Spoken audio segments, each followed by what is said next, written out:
Hello, this is Miss Margaret coming to you, and I'm just taking the time out to do a recording on uh, my hysterectomy that I just went through. Some of you may know or may not know I had a hysterectomy. This is the fourth week.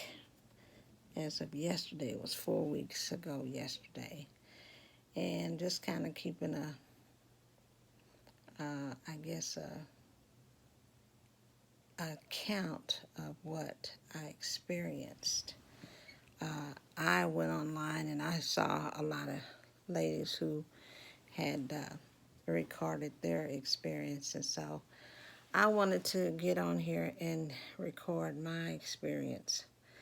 Um, so again, it was 3 weeks. I'm sorry, it was 4 weeks ago, as of yesterday, and I had what they call the robotic hysterectomy, where they go in with the robot, and then they make these small incisions, and that's because it's not quite as invasive as the abdominal uh, surgery.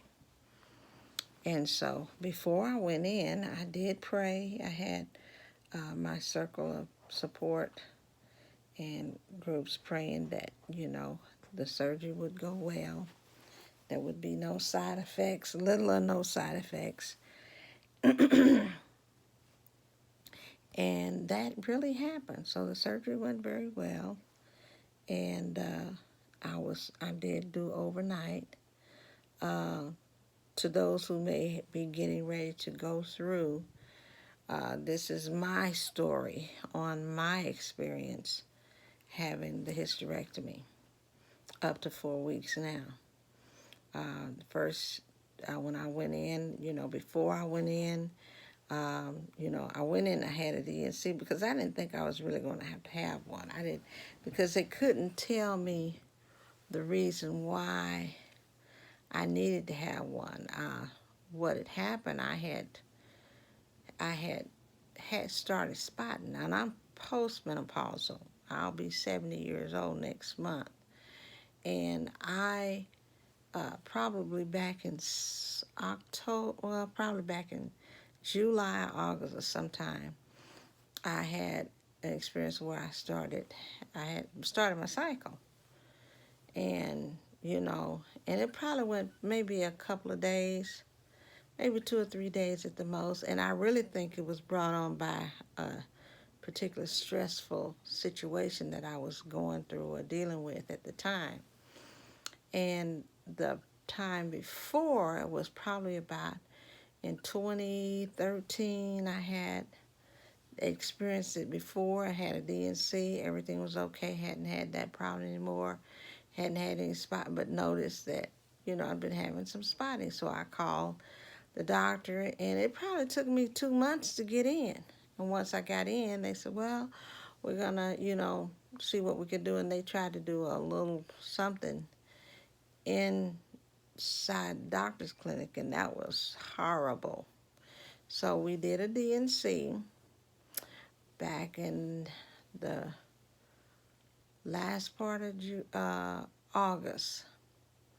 And then my doctor suggested that I have a hysterectomy just to make sure, because, well, they called it endometriosis or something like that. I never have been able to pronounce that, but anyway, that's what they were saying. So I said, okay, well, let's just get her done. So on the 26th of September, I went in and I had my surgery, and they prepped me.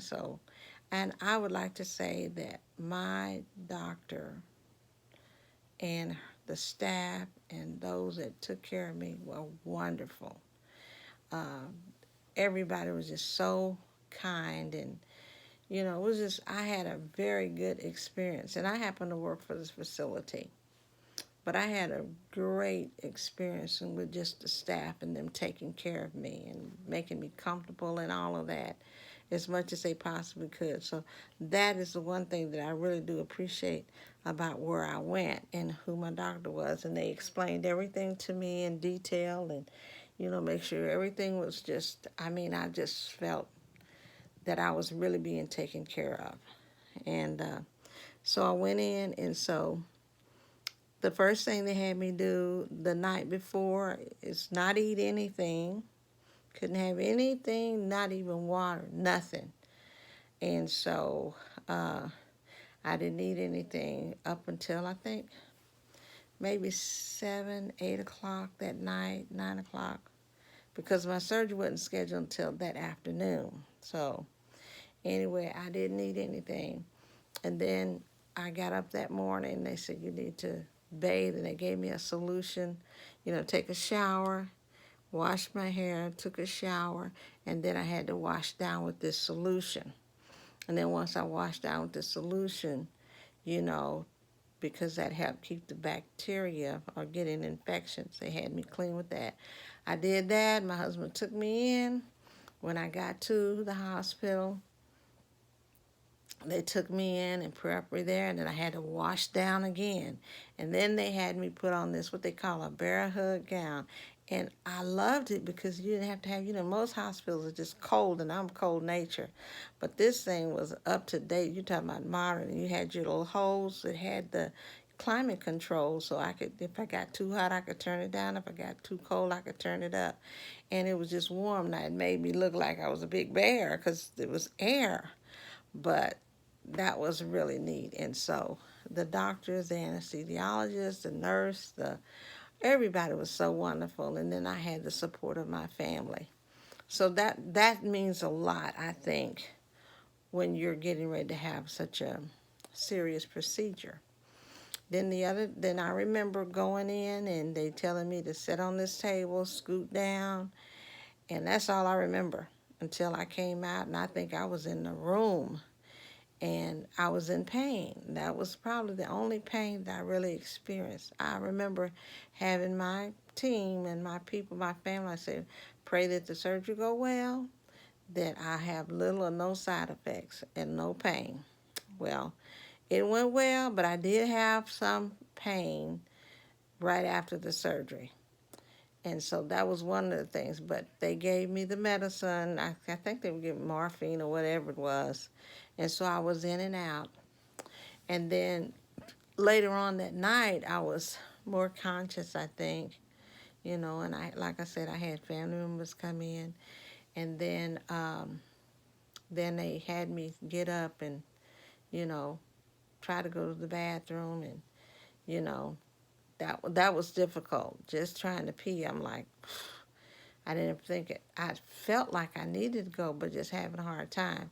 So then they had me walk around. So I went out and I walked a little bit, and then I came back in, and then I got sick to my stomach because I know what it was. They had me have some broth and some Jello. And I think that Jello really set me off. And that was the only time that I was nauseated. And they had given me some pain pills and some nausea medicines for if I needed it when I came home. And they did that even after I had my DNC. But I never needed to use the medicine. So I had a supply of that already here. But I only had to stay in overnight. And I didn't really need any pain medicine. I never really experienced any pain, but I felt uncomfortable because my stomach, and I didn't know that what they did, they put this incision in my navel and they put gas or air in there so they can maneuver. And that my stomach was like protruding. I'm like, oh my God, my stomach. And then it's the gas pains is what bothered me. The gas pain, and I'm like, oh my God, and then I didn't want to be constipated, and I had my husband go get some milk and magnesia, and then I was just making sure, you don't, I had, I said, I don't want to be hurting here or nothing like that, but I just felt, just bloated. But anyway, I finally was able to have elimination, but the gas pain is what was probably the most horrible to me. And that's after I got home. And then once I got that under control, I still have the protruding stomach still today. I mean, it's like my stomach is out, but I can't say that I've had any pain and I walked around, and I have just trying to take it easy, take it slow. And so I've been doing pretty good. Now this week has been a little bit different. I felt so good. I'm like, wow. But I said I want to do everything the doctor said. But this week has been somewhat a little bit uncomfortable because of where the incisions were, particularly in the navel area.